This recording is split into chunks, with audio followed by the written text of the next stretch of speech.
Where is the end of the world? And how could it not be here?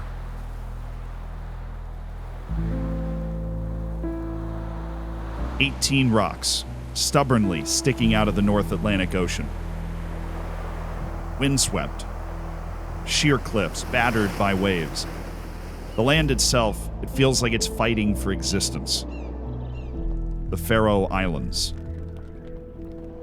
A place of spectacular beauty. Officially owned by Denmark, it's located halfway between Iceland and the UK, but it has a language, a feel, a culture unto itself. It also has its own football or soccer league, one that sends clubs to European competition like every other European league. That has never really mattered, though. After all, there are just 54,000 people here. Until this year, when everything changed. Anything is possible, right? That's why I love football, because this is never supposed to happen. What happens here shouldn't be possible. It's a good story. Yeah. It's like, yeah, what are the odds?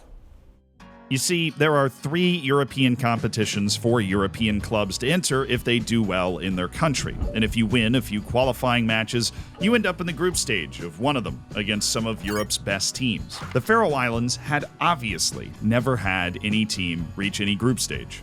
Until now. That's why we're here. Tomorrow, there's a big game in the capital, Tórshavn.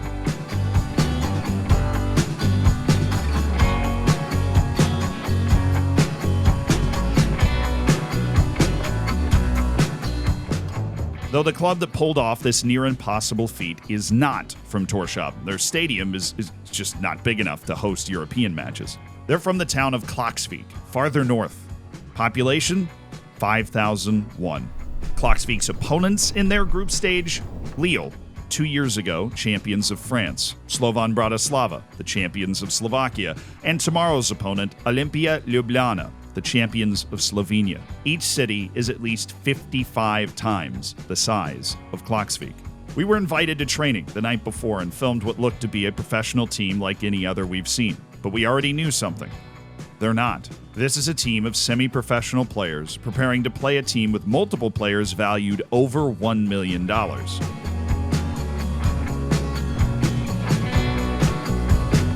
The next day, we joined local fans Halder and Magni to drive down to Tórshavn for the game. We put mics on in the car, and I'm glad we did, so we could ask the hard-hitting questions. The largest ethnic minority in the Faroe Islands is apparently Filipinos.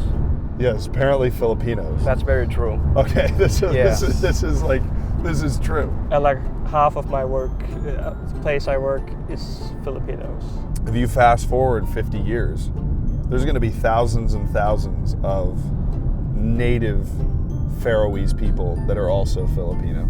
Yeah, but it's either that or it's just everybody's inbred. Realistically, I mean. This nonchalant approach to immigration highlights a broader mindset of many we met in the Faroe Islands, a matter-of-factness that can often be quite funny. The wealthy people from Tórshavn are academics, and the wealthy people here in Klaksvik are sailors. So we read something, 80% of people in the Faroe Islands make their money from the fishing industry. Like, what do you guys do? Work at a fish factory. I used to work there as well, and my mother works at the same fish factory, and my dad is a sailor. Right. Fishing is important. It's an island. It makes sense. But I don't think I'm 80% sure of anything in my life, so fishing is really important. Tórsvöllur, the Faroe Islands National Team Stadium. Capacity 6,500, more than 10% of the country.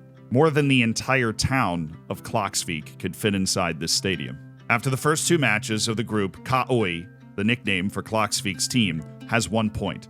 A stunning draw against French giants Lille on this field. A win could do the unthinkable and put them into the top 2 spots. If they manage to stay there, they could advance to the knockouts. My brother and cameraman Adler made his way onto the field while I found a rather wonderful hot dog and got comfortable on the railing.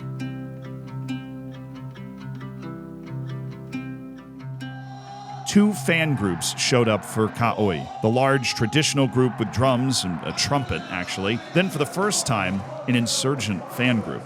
The younger lads of Klaksvik who wanted to stand and shout and chant the whole game like they'd seen on TV.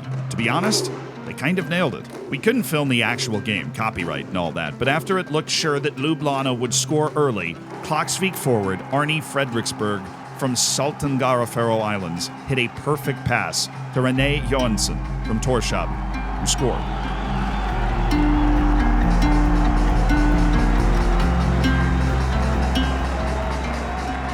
Then, they scored again.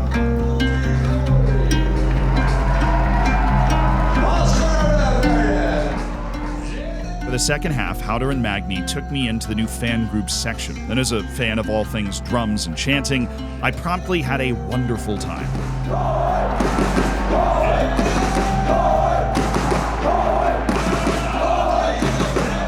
Then the captain Jakob Andresen of Klaksvik headed home a third goal. Pandemonium.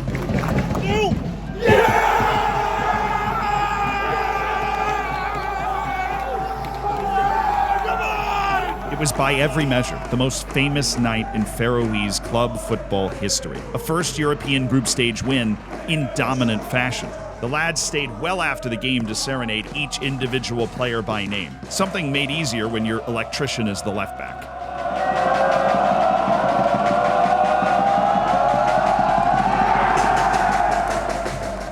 We piled back into the car as conquering heroes and set off to enjoy the spoils of our victory. All right, now we're pizzaing it up. Oh, we have to pay. Sorry. Literally just trying to steal the pizzas. If I'd come up to you 5 years ago and told you Klaksvik just won a European game, what would you have said? If you said a European group stage game, I would laugh at you probably. Because 5 years ago, it was 19 years ago since we won the league. There was no indication 5 years ago that we would be winning a European group stage game. A couple good signings, that definitely helped. Ka'oi has more financial resources than the other clubs in the Faroe Islands, they do. We do have a couple of sugar daddies. Where are those, like from the salmon industry or No, not salmon. just more fishing more broadly? Yeah. Where do players like Fredriksberg come from? The Faroe Islands, isn't it? Are they all just from Torshavn? He's from around here, Runavik, somewhere, Saltengara. Oh, We used to play for NSUI, the team from this town. okay.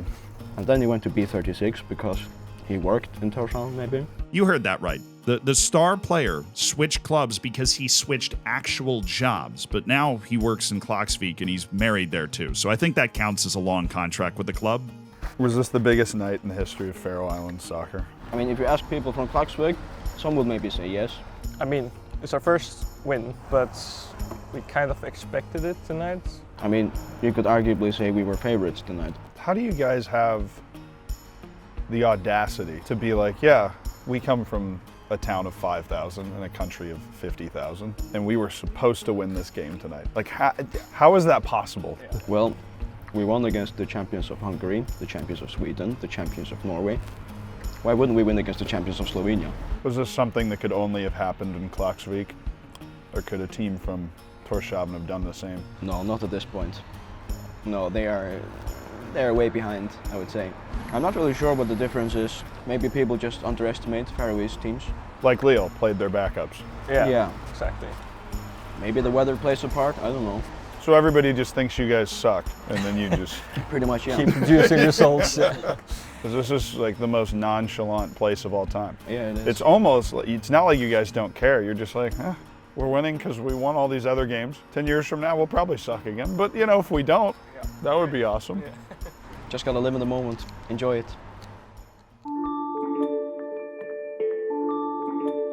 Misery. Explore the country, they said. Go to a different island, they said. Seems like a great idea until you end up on this boat. The ferry to Suðuroy, the South Island.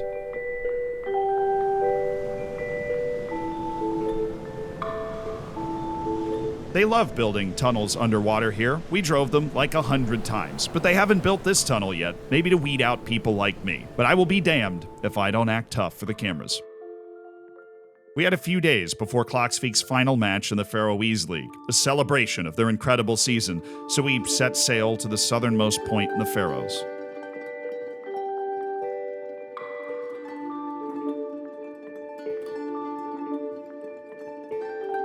Suðuroy, Suoroi. Suoroi. the southern island. Okay.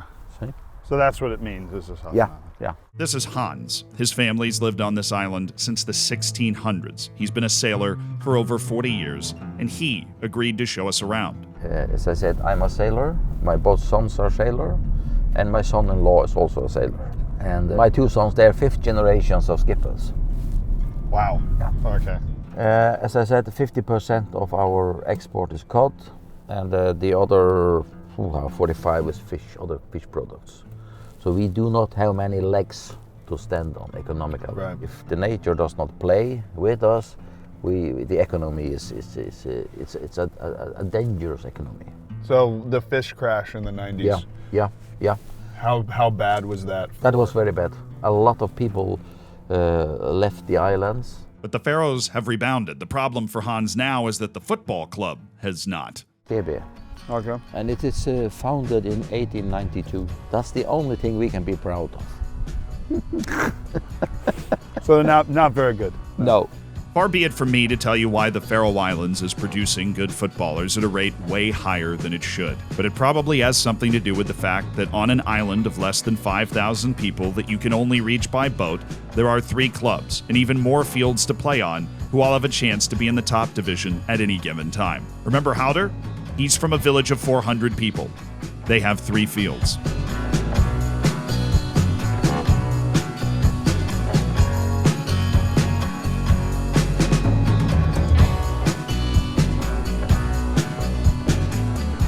Hans took us to see the only grass pitch in the Faroes, probably because we're on the South Island and it's warmer. Yeah, you have got a wrong guide today because the guide's very cold.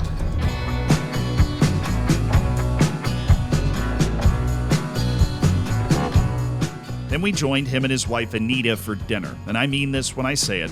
You should be jealous of the meal we are about to eat.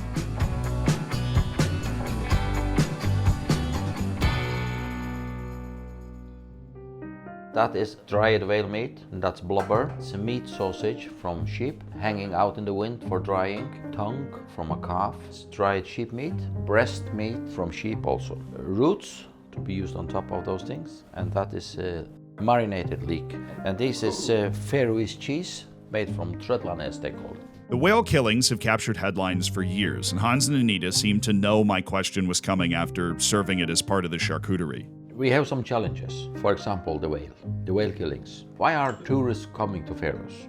It's because we are a bit maybe different, unexplored and things like that. There are not many countries where you get dried sheep meat and things like that. We had a situation this year where we had one of these whale killings in Tórshavn, and one of the a big cruise ship was in. The company gave the tourists on board an excuse because they was exposed to this whale killing, which is brutal. Yeah. But why do you come to the Faroes? It would not be interesting to come to the Faroes if we only eat pizza and chicken. Personally, I always thought it was holier than thou to tell another culture what meat they could eat, as long as the species is preserved. I don't need to eat McDonald's all the time. I just do because I grew up eating it, and that seems to be how they feel about the whale meat. I don't like whale killings, and I'm not going to the beach when the whales are coming in, but I eat whale meat. In earlier days it was a part of the survival. There was hunger in many places until there was a whale catch. But if you don't do it, you lose all these experience. I have 2 sons. One of them is participating and one is not. Is Tórshavn changing and getting more tourists? Yeah, also, yeah. Is that a good thing for Faroe Islands? We don't think the same. I would say that I'm not too happy about the tourists. It becomes too crowded, I think. But we felt even in Saxon that there was like tension between. Yeah.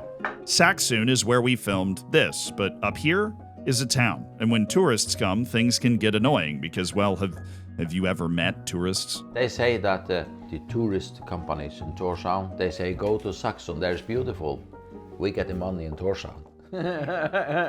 What is something that makes Faroe Islands unique? The food culture we eat fermented sheep head, for example. Government is probably the oldest in the world. Liberal you can leave your door unlocked. Many of us and work international. Study It's international. clean and silent. Yeah, it's clean and silent. Can you please help me and open the door and your things fixed after You office hour? have a very rich culture life. So this is a little paradise. Yeah. Our paradise. Yeah, that was a good one. Not a little. Our big paradise. Yeah, that was a good word. Nighttime on the North Sea. Wish me luck. Morning in Klaksvik, and it's time for a special club ritual, Kaoi coffee. Members of the town get together and have coffee with the team, maybe some snacks. The media manager, Solveig Johansen, is juggling her kids, trying to make sure everyone has what they need. She was awesome to us, our guide for everything around the club. We are like a Koi family. Like my grandmother is washing the clothes for the team, and my dad has played his whole life, and his sisters, they play in the best women's team. I've played too, and I have two brothers on the team, and I have a younger brother who's playing. You heard that bit right also. Her two brothers play on the team. That was a very common occurrence. Almost everyone we met anywhere was friends with someone or family with someone on the team. It's a completely foreign experience when you grow up in the American sports culture where the top athletes might as well be aliens. They wanted a woman in the board, and I was like, okay, I can try, and then this happened. And I'm good with social media and stuff like that, so that just became my part. It's crazy how many requests we get from the world. Actually, we are quite overwhelmed by the interest. We are not paid, and we don't have we have jobs on the side. What's your job? I'm a teacher. We have 6 electricians on the team, and the one on the board, his name is Hilmar. He's the director of the company here in Klaksvik, so they all work for him. So you're aware of how crazy it is that you're... I'm aware of it, but I don't think we know how special it is. In the club is just the 5,000 people of Koi. Taking on the world, actually, yeah. With seemingly no one getting paid, there was one important question I wanted to ask. Making the group stage in Europe is worth about $3 million US.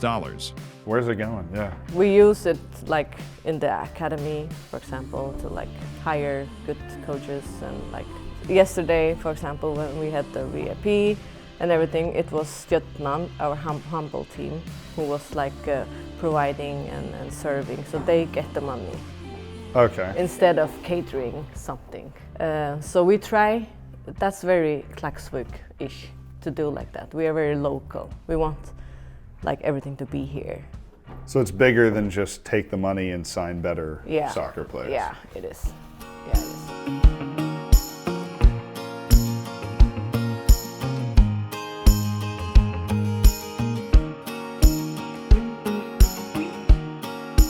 Excuse me, gentlemen. Excuse me. How you doing? Looking good. The average temperature in the Faroe Islands in October is about 45 degrees Fahrenheit, 7 degrees Celsius. I have been on a glacier in a blizzard in Iceland. I have gone swimming in a Norwegian fjord. I have never been more cold than 45 Fahrenheit in the Faroe Islands. We were not the only people here for this amazing story in Klaksvik. Cam, a British lad who runs a popular Twitter account tracking Nordic football, was here too. We went on a famous hike with him to talk about the league and how it has developed. Instead, we just survived. How would you describe the Faroe Islands? Big rocks, plural. A collection of large rocks. Many rocks and one wall is what I'm learning this place is. A few soccer fields. This might look too good to be real, but I promise it is not. Sorvagsvatn, a lake on a cliff above the ocean. I would recite poetry if I knew any. To be or not to be? Road less traveled, Robert Frost, I think. Tolkien is jealous he didn't come up with this setting. And he was like, oh yeah, he's my cousin, and he's also the referee of this game. I said, do you all know each other? He's like, oh yeah, everybody knows each other. Sorry guys, but YouTube channel's gonna have to change direction. See, it's frozen on the top of a cliff in the Faroe Islands. I think I know what the mic is gonna sound like for this part of the trip. I don't know what I've been told. I can't feel my face. Wrong language. I'm not going down here with these sheep laughing at me. I don't remember a time when I wasn't cold. With my sanity and wardrobe on the verge of being overwhelmed by the cold, there was but one more thing to do. Watch Klaksvik win the Faroese League. Solva invited us to a community event before the game. It was in the gym. Mercifully warm gym. Kids, parents, family and friends, coffee, pastries, and face painting. A community and a club. We always say that when it goes well for KOI, it goes well for the Klaksvik, for town. Now Klaksvik is very happy. Now Klaksvik is very happy. We were quickly surrounded by smiles and laughter that warmed us back up again. How did you end up here? I ended my football career 2021. So then after like 2 years with not playing anything, I started up playing again this year as a central defender in the 5th division in Norway, just with some friends. This is Klaksvik's goalkeeper, Jonathan Johansson, a relatively rare outsider from Sweden. He was retired until the Klaksvik coach, an old teammate, called him up to play in the Faroes. Like, hey, you want to come and play football for me here in Faroe Island? I was like, but you know that I haven't been playing anything for the last 2 years. I was like, but you still look fit, and I want you here as a second goalkeeper to just train, and I know that you're good for the group, and I had some extra holidays to take out from my work, so I said to my boss, like, can I get a 3 months extended holiday just to see this through, see what it ends up. And then the first goalie got injured straight away when I came, so I started to play after 3 trainings, and then the rest is history. When I first moved here, I heard that most of them were like semi-professional, and I've been working as well, and I knew when I came to training I was a little bit tired, and always, I'm maybe not 100% today, but they come here and are super professional.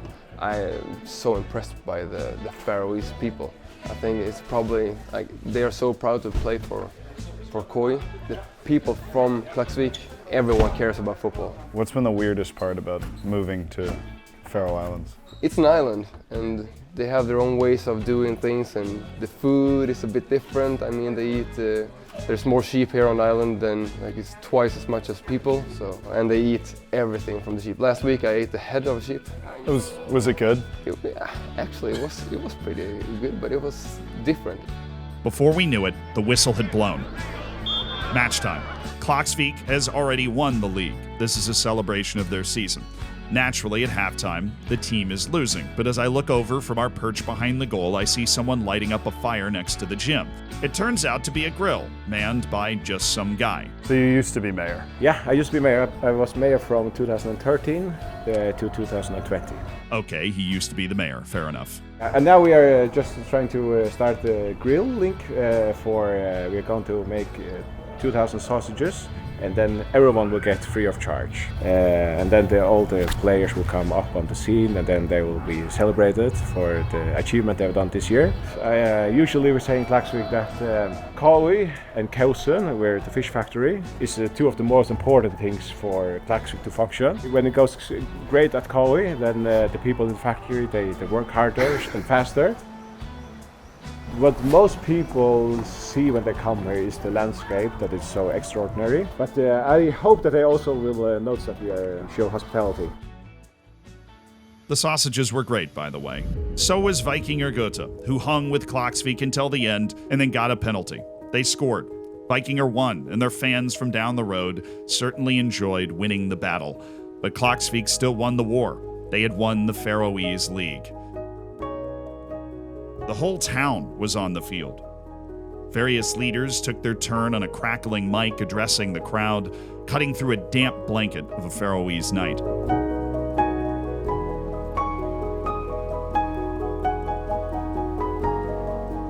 The women's team had won the Women's League too, so once they'd finally stuffed the men's and women's team onto the stage, the celebration began in earnest. Adler was maybe a little too close.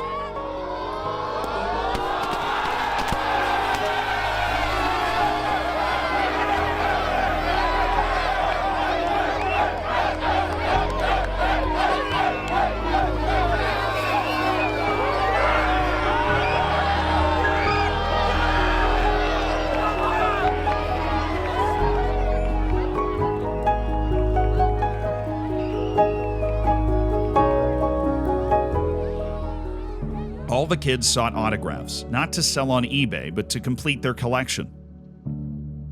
The party drifted inside where the bigwigs went on about the success of the club in Faroese while I nodded along unknowingly.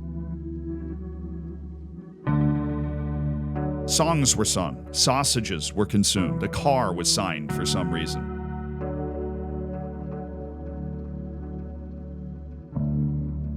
I thought back to what Hans and Anita told me. This is a little paradise. I became almost jealous, almost sad that I didn't grow up in a community that was this communal. I was overwhelmed by their familiarity, all around a football club. As an American, football will always be foreign to me. I even call it soccer when I'm not on camera. And in spite of that, even I can recognize this is what football is supposed to look like. What it's supposed to feel like. There's nothing wrong with having the best players in the world battling for trophies while getting paid the GDP of small countries. But it's nice to know that somewhere, at the end of the world can have this too.